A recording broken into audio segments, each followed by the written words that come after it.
Hello साथियों, भारतीय न्याय संहिता 2023 में हम पढ़ रहे हैं लोक सेवकों के विधिपूर्ण प्राधिकार के अवमान के विषय में। आज हम पढ़ेंगे भारतीय न्याय संहिता की धारा 222 जो कि आईपीसी की धारा 187 के समरूप है। लोक सेवक की सहायता करने का लोप जबकि सहायता देने के लिए विधि द्वारा आबद्ध हो। जब लोक सेवक अपने कर्तव्य का पालन कर रहा हो, कार्य निष्पादन कर रहा हो, उस समय लोक सेवक द्वारा सहायता मांगे जाने पर जब कोई व्यक्ति सहायता देने से मना कर दे तो उसको इस धारा के तहत दंडित किया जाएगा। कोई व्यक्ति जो विधिक रूप से लोक सेवक को उसके कर्तव्य पालन में सहायता करने के लिए आबद्ध हो, यदि सहायता करने में जानबूझकर लोप या व्यतिक्रम करता है तो उसे इस धारा के अंतर्गत दंडित किया जाएगा। इस धारा में यह भी उपबंधित है कि किन्हीं निर्दिष्ट प्रयोजनों के लिए लोक सेवक द्वारा विधिता सहायता मांगी जाने पर यदि कोई व्यक्ति इसमें जानबूझकर लोप करता है तो उसे इस धारा के तहत दंडित किया जाएगा। क्या किया जाएगा? इस धारा के तहत दंडित किया जाएगा। लोक सेवक को सही सूचना दी जाने की कर्तव्यबद्धता अधिरोपित की गई है। उसी प्रकार जिस प्रकार लोक सेवक को सही सूचना देने के लिए कर्तव्यबद्धता अधिरोपित की गई है कि लोक सेवक को झूठी सूचना नहीं दी जाएगी। अगर लोक सेवक को झूठी सूचना दी जाएगी तो उसको दंडित किया जाएगा। इसी प्रकार इस धारा के अंतर्गत लोक सेवक को उसके कर्तव्य पालन में सहायता पहुंचाए जाने की कर्तव्यबद्धता उपबंधित की गई है। जब भी लोक सेवक अपने कर्तव्य का पालन कर रहा हो और सहायता मांगे जाने पर सहायता प्रदान करे। अगर कोई व्यक्ति सहायता देने से इनकार करता है तो उसे इस धारा के तहत दंडित किया जाएगा। क्या किया जाएगा? इस धारा के तहत दंडित किया जाएगा। भारतीय न्याय संहिता 2022 के सब क्लॉज ए में दिया गया है कि वह सादा कारावास जिसकी अवधि 1 माह तक का हो सकेगा और 2500 रुपये जुर्माना 2500 रुपीज जुर्माना या दोनों से दंडित किया जाएगा। और ऐसी सहायता की मांग या उससे ऐसे लोक सेवक द्वारा जो ऐसी मांग करने के लिए विधिक रूप से सक्षम हो, न्यायालय द्वारा विधि पूर्वक निकाली गई किसी आदेशिका के निष्पादन के लिए, न्यायालय द्वारा निकाली गई किसी आदेशिका के निष्पादन के लिए जब कोई लोक सेवक किसी व्यक्ति से सहायता मांगता है और वह सहायता देने से इनकार कर देता है तो ऐसी स्थिति में सजा का प्रावधान है 6 माह तक का कारावास, जुर्माना जो कि 5000 रुपये तक का हो सकेगा। बीएनएस की धारा 222 के अंतर्गत 2 सब क्लॉज हैं, ए और बी। ए में है 1 माह तक की कारावास और बी में है 6 माह तक की कारावास का दंड। 2 सिद्धि होने पर 6 माह तक के कारावास से दंडित किया जाएगा। साथियों, हम पढ़ेंगे अगली धारा बीएनएस में 223। बीएनएस की धारा 223 आईपीसी की धारा 188 के समरूप है। लोक सेवक द्वारा सम्यक रूप से प्रख्यापित आदेश की अवज्ञा। देखिए, इसमें स्पष्ट कर दिया गया है। अभी आपने देखा होगा कि लॉकडाउन जब चल रहा था तो उसमें आईपीसी की धारा 188 के तहत कार्रवाइयां की गई हैं। मतलब इसमें स्पष्ट कर दिया गया है कि लोक सेवक द्वारा सम्यक रूप से प्रख्यापित आदेश की अवज्ञा करना दंडनीय है। जो कोई भी इस प्रकार का कृत्य करेगा उसको दंडित किया जाएगा। इसमें स्पष्ट किया गया है। क्या स्पष्ट किया गया है? कि लोक सेवक के आदेश की अवज्ञा करना इस धारा के तहत दंडित माना गया है। इस धारा के अंतर्गत किसी सक्षम लोक सेवक द्वारा विधिवत प्रख्यापित आदेश की अवज्ञा करना एक दंडनीय अपराध माना गया है, परंतु इस धारा के अधीन केवल आदेश की अवज्ञा मात्र से अपराध कारित नहीं हो जाता जब तक कि उससे होने वाले किसी परिणाम जैसे क्षोभ, परेशानी, बाधा, असुविधा आदि को साबित न कर दिया जाए। इस धारा के अपराध के लिए आवश्यक तथ्य हैं। पहला है, आदेश सक्षम लोक सेवक द्वारा विधिवत प्रख्यापित किया गया हो। दूसरा, आदेश की जानकारी अभियुक्त को हो या दी गई हो। नंबर तीसरा, अभियुक्त द्वारा उस आदेश की अवज्ञा की गई हो। नंबर चौथा, ऐसी अवज्ञा के परिणाम स्वरूप कोई बाधा, क्षोभ या परेशानी उत्पन्न हुई हो। धारा बीएनएस की 223 और आईपीसी की धारा 188 के अंतर्गत कारित अपराध दंड प्रक्रिया संहिता के अंतर्गत संज्ञेय तथा जमानती अपराध होगा। इस धारा के उपबंध लागू होने के लिए अभियुक्त को उस आदेश की जानकारी होना आवश्यक है जिसकी उसने अवज्ञा की है। आदेश को प्रख्यापित किए जाने की साधारण अधिसूचना मात्र जारी की जाना इस धारा के उपबंधों को लागू किए जाने के लिए पर्याप्त नहीं होगा। तथापि प्रख्यान के लिए यह आवश्यक नहीं है कि आदेश को समाचार पत्रों या पोस्टरों द्वारा प्रसारित किया जाए। किसी आदेश की केवल अवज्ञा मात्र से इस धारा के अंतर्गत अपराध स्वयं में कारित नहीं हो जाता जब तक कि यह साबित न किया जाए कि उसके परिणाम स्वरूप क्षोभ, बाधा आदि ऐसा कुछ हुआ है। केवल मानसिक क्षोभ साबित किया जाना पर्याप्त नहीं होगा, अपितु इसे वास्तविक प्रकट तथ्य के रूप में भी सिद्ध किया जाना आवश्यक है। क्या है? इसे वास्तविक रूप में सिद्ध प्रकट किया जाना भी आवश्यक है। वास्तविक प्रकट तथ्य के रूप में सिद्ध किया जाना आवश्यक है। सम्राट बनाम दरबारी लाल के बाद में इलाहाबाद उच्च न्यायालय ने विनिश्चित किया कि दंड प्रक्रिया संहिता की धारा 144 के अधीन मजिस्ट्रेट द्वारा पारित आदेश की अवहेलना को भारतीय दंड संहिता की धारा 188 के अंतर्गत दंडनीय अपराध नहीं माना जाएगा जब तक इसके परिणाम स्वरूप विधि द्वारा नियोजित किसी लोक सेवक को बाधा, असुविधा, क्षति या क्षोभ न हो। भागीरथी श्रीचंदन बनाम दामोदर के मामले में उड़ीसा के उच्च न्यायालय ने अब निर्धारित किया कि जहां दंड प्रक्रिया संहिता की धारा 145 के अंतर्गत अभियुक्त की खड़ी फसल कुर्क कर ली गई हो और अभियुक्त को इस आदेश की जानकारी होते हुए भी उसने फसल को काट कर अनाज निकाला हो तो वह धारा 188 के अंतर्गत अपराध का दोषी होगा। न्यायालय ने अभिमत प्रकट किया कि यह अभियुक्त द्वारा की गई ऐसी अवज्ञा थी जिसके परिणाम स्वरूप बलवे या दंगे की स्थिति उत्पन्न होने की संभावना थी।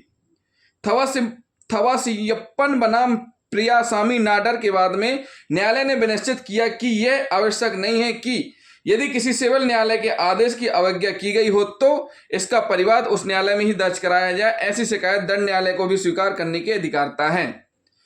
धारा 188 यानी कि बीएनएस की धारा 223 के अंतर्गत आरोपित अभियुक्त को अपने बचाव में यह तर्क प्रस्तुत करने की छूट है कि यद्यपि आदेश लोक सेवक की अधिकारिता के अंतर्गत था लेकिन गुण दोष के आधार पर वह गलत या अनुचित था।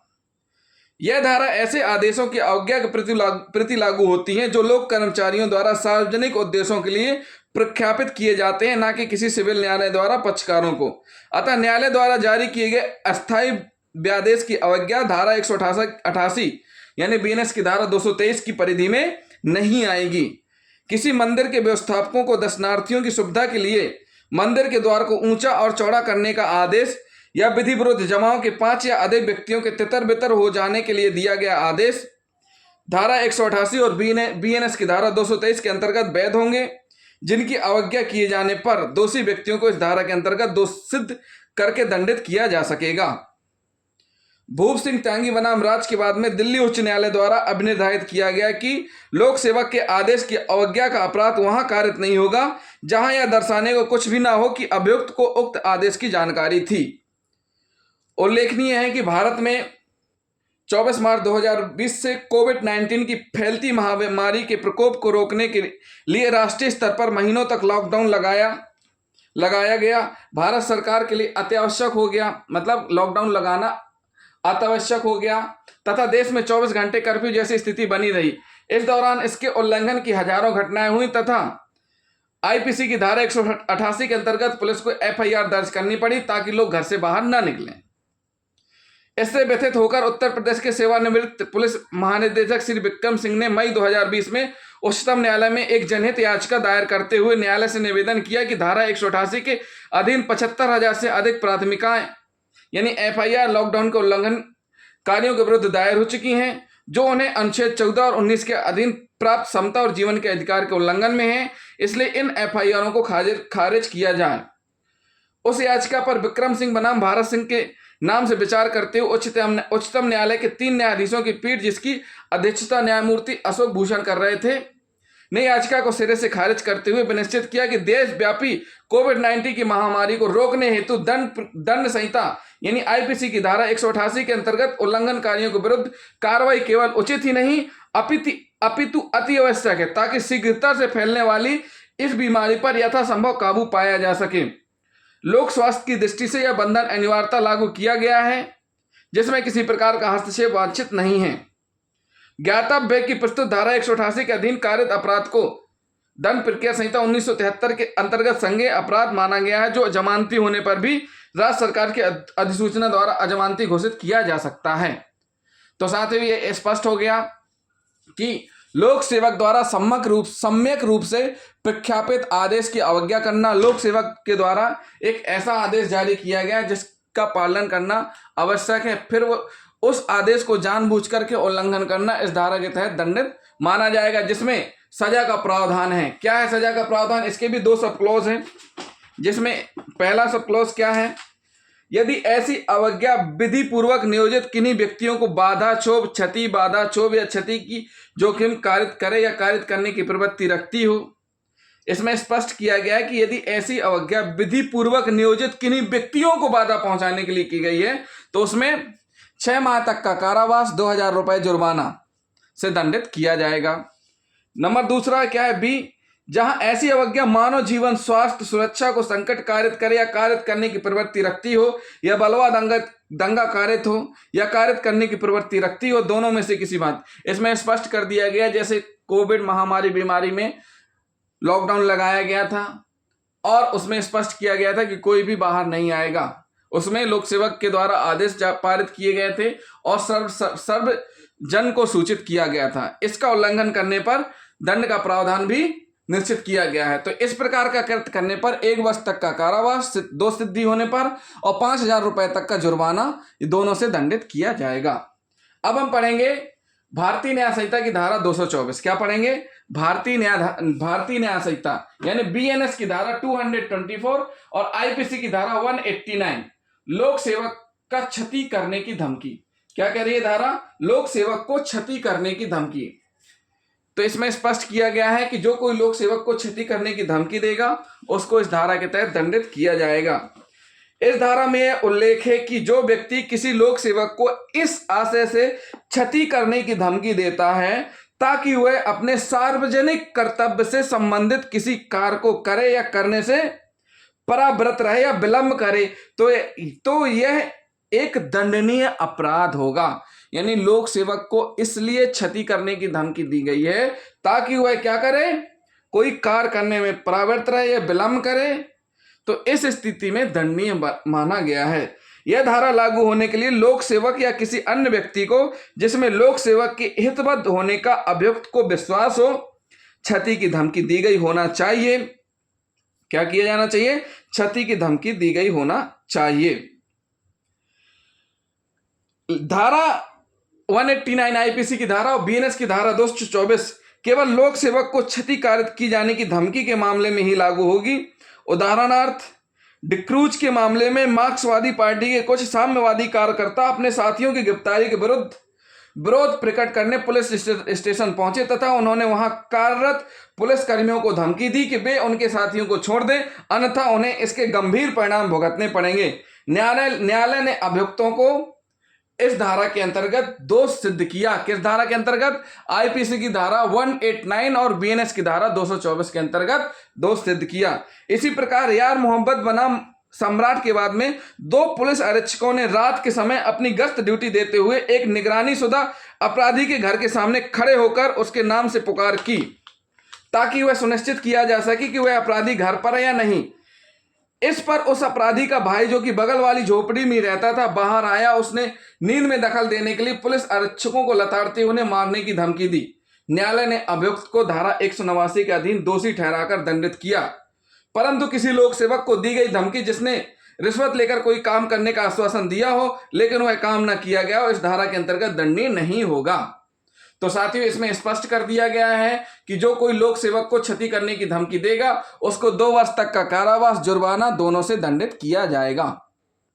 साथियों, अगली धारा है बीएनएस की धारा 225 जो कि आईपीसी की धारा 190 के समरूप है। किसके समरूप है? आईपीसी की धारा 190 के समरूप है। लोक सेवक से संरक्षा के लिए आवेदन करने से विरत रहने के लिए किसी व्यक्ति को उत्प्रेरित करने के लिए क्षति की धमकी। इसमें फिर से समझिए, इसमें क्या कह रही है ये धारा? लोक सेवक से संरक्षा के लिए आवेदन करने से विरत रहने के लिए किसी व्यक्ति को उत्प्रेरित करने के लिए क्षति की धमकी। इस धारा का मूल उद्देश्य यह है कि कोई व्यक्ति किसी व्यक्ति को लोक सेवक से संरक्षण प्राप्त करने से ना रोक पाए और डरा धमकाकर उसे संरक्षण से विरत या परावृत रहने के लिए धमकी ना दे सके।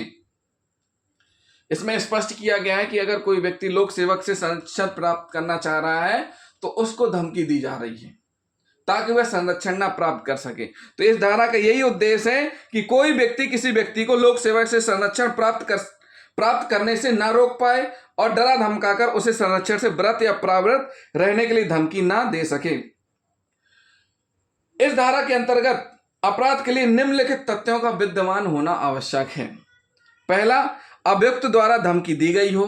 पहली स्थिति क्या है? अभियुक्त द्वारा धमकी दी गई हो। दूसरी क्या है? ऐसी धमकी क्षति कारित करने के आशय से दी गई हो। ऐसी धमकी क्षति पहुंचाने के आशय से की गई हो। नंबर तीसरा, धमकी व्यक्ति को उत्प्रेरित करने के आशय से दी गई हो ताकि वह किसी क्षति से संरक्षा पाने के लिए किसी लोक सेवक को वैध आवेदन करने से विरत रहे, तथा चौथा, लोक सेवक ऐसी संरक्षा देने के लिए सशक्त हो। डिक्रूज बनाम सम्राट के बाद में गिरजाघर के पादरी को ज्ञात था कि जिस व्यक्ति को वह जाति से बहिष्कृत करने तथा चर्च की संपत्ति पर से कब्जा छोड़ने के लिए धमकाता रहा है या दबाव बना रहा है, उस व्यक्ति के विरुद्ध चर्च की कुछ संपत्ति पर अवैध रूप से कब्जे में रखने के लिए दीवानी या वाद सिविल न्यायालय में पूर्व से ही लंबित हैं। अतः इस धारा के अंतर्गत दोष सिद्धि न्योचित मानी गई। क्या मानी गई? दोष सिद्धि न्योचित मानी गई। तो साथियों, इसमें स्पष्ट कर दिया गया है कि कोई व्यक्ति जो लोक सेवक से संरक्षण प्राप्त करना चाह रहा है और लोक सेवक वह संरक्षण देने के लिए सशक्त हो, तो उस व्यक्ति को डराना धमकाना और इस प्रकार से डराना धमकाना कि अगर उसने संरक्षण प्राप्त करने की कोशिश की तो उसकी क्षति कारित की जाएगी। तो जो कोई भी इस प्रकार का कृत्य करेगा उसको दंडित किया जाएगा। दंड का प्रावधान है कितना साथियों? 1 वर्ष तक का कारावास, जुर्माना दोनों से दंडित किया जाएगा। 1 वर्ष तक का कारावास, जुर्माना और दोनों से दंडित किया जाएगा। अब हम पढ़ेंगे भारतीय न्याय संहिता की धारा 226। क्या पढ़ेंगे? भारतीय न्याय संहिता की धारा 226, जो कि आईपीसी की धारा 309 के समरूप है। किसके समरूप है? आईपीसी की धारा 309 के समरूप है। विधि विरुद्ध, क्या कह रहे हैं? विधि विरुद्ध शक्ति का प्रयोग करने या प्रयोग करने से विरत रहने के आत्महत्या करने का प्रयत्न। क्या कह रही है धारा? विधि विरुद्ध शक्ति का प्रयोग करने या प्रयोग करने से विरत रहने के आत्महत्या करने का दंड। इसमें स्पष्ट कर दिया गया है कि अगर इस प्रकार का कोई कृत्य करेगा तो उसको दंडित किया जाएगा। विरत रहने के लिए आत्महत्या करने का प्रयत्न, तो उसको 1 वर्ष तक का कारावास, जुर्माना और दोनों से दंडित किया जाएगा। साथ ही साथ सामुदायिक सेवा भी करवाई जाएगी। इसमें मतलब जो कोई व्यक्ति आत्महत्या करने का प्रयत्न करेगा उसको दंडित किया जाएगा। यदि कोई, इस धारा के अनुसार हम पढ़ेंगे कि आईपीसी की धारा 309 और अब बीएनएस की धारा 226, ये एकमात्र ऐसी धारा है जिसके अनुसार अपराध के प्रयत्न को दंडनीय माना गया है। क्या माना गया है? अपराध के प्रयत्न को दंडनीय माना गया है। परंतु यदि वह अपराध पूरा हो जाए तो इस धारा या किसी भी अन्य धारा के अंतर्गत अपराधी को दंडित किए जाने का कोई प्रावधान नहीं है। अगर यह अपराध पूरा हो गया तो फिर क्या होगा? दंडित नहीं किया जा सकता। क्यों? क्योंकि वह तो मर ही जाएगा ना। अतः आत्महत्या करने का प्रयास आईपीसी की धारा 309 और बीएनएस की धारा 226 के अंतर्गत दंडनीय अपराध है। लेकिन यदि कोई व्यक्ति आत्महत्या करने में सफल हो जाए तो उसे दंडित नहीं किया जा सकता, क्योंकि मरे हुए व्यक्ति को दंडित करना मानव शक्ति के परे है। यदि कोई स्त्री आत्महत्या करने के आशय से एक कुएं की ओर दौड़ पड़ती है, परंतु तभी उसे एक व्यक्ति पकड़ लेता है और वह कुएं में छलांग लगाने से रोक ली जाती है, तो ऐसी स्थिति में क्या उस स्त्री को आईपीसी की धारा 309 और बीएनएस की धारा 226 के अंतर्गत आत्महत्या के प्रयास के लिए दोषी ठहराया जा सकेगा? स्पष्टता उसे दोषी नहीं ठहराया जा सकता, क्योंकि कुएं की ओर दौड़ना तैयारी मात्र कहलाएगा, ना कि प्रयास। कुएं की ओर दौड़ना तैयारी मात्र कहलाएगा, ना कि प्रयास। इसके अतिरिक्त यह भी संभव था कि कुएं में कूदने के अंतिम क्षण तक भी वह स्त्री अपना इरादा बदल सकती थी। क्यों? क्योंकि कुएं में कूदने के अंतिम क्षण तक भी वह अपना इरादा बदल सकती थी। धीरजिया बनाम सम्राट के मामले में अभियुक्त 20 वर्षीय एक ग्रामीण महिला थी जिसे उसके पति द्वारा बहुत प्रताड़ित किया गया। एक रात को वह आधी रात में अपने 6 माह के बच्चे को गोद में लेकर चुपके से घर से निकल पड़ी। कुछ दूर चलने के बाद उसने पीछे से कुछ आहट सुनी और मुड़कर देखा कि उसका पति उसका पीछा करते हुए चला आ रहा है। अतः वह डर गई और अपने गोद के बच्चे सहित समीप कुएं में कूद पड़ी। परिणामतः उसका बच्चा मर गया, परंतु वह जीवित बच गई। उसके विरुद्ध आईपीसी की धारा 309 के अंतर्गत आत्महत्या के प्रयास का आरोप लगाया गया। न्यायालय ने निर्णय दिया कि जब अभियुक्त हत्या कुएं में कूदी तो अपने प्राणों का अंत करने का उसका आशय नहीं था। उसने केवल अपने पति के चंगुल से बचने के लिए ऐसा किया था। चूंकि अपने प्राणों का अंत करने का विचार अभियुक्ता के मन में क्षण भर के लिए भी नहीं आया, अतः वह धारा 309 के अपराध के लिए दोषी नहीं थी, अतः उसे दोष मुक्त कर दिया गया। तो साथियों, यह एक उदाहरण हुआ जो हमने आपको बताया, जिसमें हमने आपको स्पष्ट कर दिया है। और बीएनएस की धारा 226 की संवैधानिक वैधता क्या है, ये भी हम पढ़ लेते हैं। उच्चतम न्यायालय पी रथिनम नागभूषण पटनायक बनाम भारत संघ के बाद में दिए गए अपने निर्णय में दंड विधि का मानवीकरण करते हुए अभिकथन किया था कि व्यक्ति को मरने का अधिकार प्राप्त है। इस न्यायालय की खंडपीठ ने आईपीसी की धारा 309 को, जो कि आत्महत्या के प्रयास को अपराध निरूपित करती है, असंवैधानिक घोषित कर दिया था, क्योंकि यह धारा संविधान के अनुच्छेद 21 के प्रावधानों से विसंगत थी। इसको क्या कर दिया गया था? असंवैधानिक घोषित कर दिया गया था। उच्चतम न्यायालय ने उक्त निर्णय में अभिकथन किया था कि किसी भी व्यक्ति को अपने जीवन के अधिकार का उपभोग स्वयं के अहित अलाभ या नापसंदी से रोकने के लिए बाध्य नहीं किया जा सकता। न्यायालय ने आगे कहा कि आत्महत्या का कृत्य धर्म, नैतिकता या लोक नीति के विरुद्ध नहीं कहा जा सकता तथा आत्महत्या के प्रयास के कृत्य का समाज पर कोई हानिकारक या प्रतिकूल प्रभाव नहीं पड़ता है। इसके अलावा आत्महत्या के प्रयास से अन्यों को कोई हानि कारित नहीं होती, इसलिए व्यक्ति की इस व्यक्तिक स्वतंत्रता में राज्य द्वारा हस्तक्षेप किए जाने का कोई औचित्य नहीं है।